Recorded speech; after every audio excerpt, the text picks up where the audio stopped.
அனைவருக்கும் அஸ்ஸலாமு அலைக்கும். நான் உங்கள் ரெடில்ஸ் பாஷா. வாட்ஸ்அப் ஃப்ரெண்ட்ஸ், இன்னைக்கு நம்ம பார்க்க போறது ஒரு மிராக்கிள் பத்தி தான். அதாவது 1400 வருஷத்துக்கு முன்னாடி வந்த குரான்ல தேனீக்களை பத்தி எவ்வளவு துல்லியமா சொல்லியிருக்குன்னு பார்த்தா ஆச்சரியமா இருக்கும். மெயினான விஷயத்துக்கு வர்றேன். குரான்ல 16வது அத்தியாயம் இருக்கு. அதுக்கு பேரே அன்னஹல், அப்படின்னா தேனின்னு அர்த்தம். அதுல 68 மற்றும் 69வது வசனங்கள்ல இறைவன் என்ன சொல்றான்னு பாருங்க. உங்கள் இறைவன் தேனீக்களுக்கு அதன் உள்ளுணர்வை அளித்தான். நீங்கள் மலைகளிலும் மரங்களிலும் மனிதர்கள் கட்டும் கட்டிடங்களிலும் கூடுகளை அமைத்துக் கொள்ளுங்கள். இப்போ இதுல இருக்கிற சயின்ஸை கவனிங்க. இந்த வசனத்துல தேனிய வேலை செய்ய சொல்லி கட்டளையிடும் போது அரபு இலக்கணப்படி பெண் பால். நம்ம ஊர்ல தேனினாலே அது ஆணு தான் பொதுவா நினைப்போம். ஆனா சயின்ஸ் என்ன சொல்லுதுன்னா, கூட்டை கட்டுறது, தேன் சேகரிக்கிறதுன்னு எல்லா முக்கியமான வேலையும் செய்யறது பெண் வேலைக்கார தேனீக்கள் மட்டும்தான்.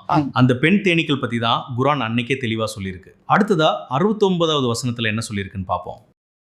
பெண், ஒவ்வொரு கனிகளிலிருந்தும் பூக்களிலிருந்தும் உணவருந்துங்கள். உன் இறைவன் காட்டிய வழிகளில் எளிதாகச் செல்லுங்கள். அதன் வயிற்றிலிருந்து பல நிறங்களையுடைய ஒரு பானம் தேன் வெளிவருகிறது. அதில் மனிதர்களுக்கு நோய் நிவாரணம் உள்ளது. 2 மேட்டர் இருக்கு பாஸ். தேன் வயிற்றிலிருந்து வருது. தேனீக்கள் பூக்கள்ல இருந்து எடுக்கிற நெக்டரை அதோட ஹனிஸ்டோமக்ல வச்சுதான் தேனா மாத்துதுன்னு சயின்ஸ் சொல்லுது. வழிகளை பின்பற்றுதல். தேனீக்கள் பல கிலோமீட்டர் தூரம் போயிட்டு தடமாறாம கரெக்டா அதோட கூட்டுக்கு வரும். இதையும் தான் அந்த வசனம் இறைவன் காட்டிய வழிகளில் செல்னு குறிப்பிடுது. ஸோ 1400 வருஷத்துக்கு முன்னாடி வாழ்ந்த ஒரு மனிதரால எப்படி இவ்வளோ நுணுக்கமான விஷயங்களை சொல்ல முடிஞ்சது? இதுதான் யோசிக்க வேண்டிய விஷயம்.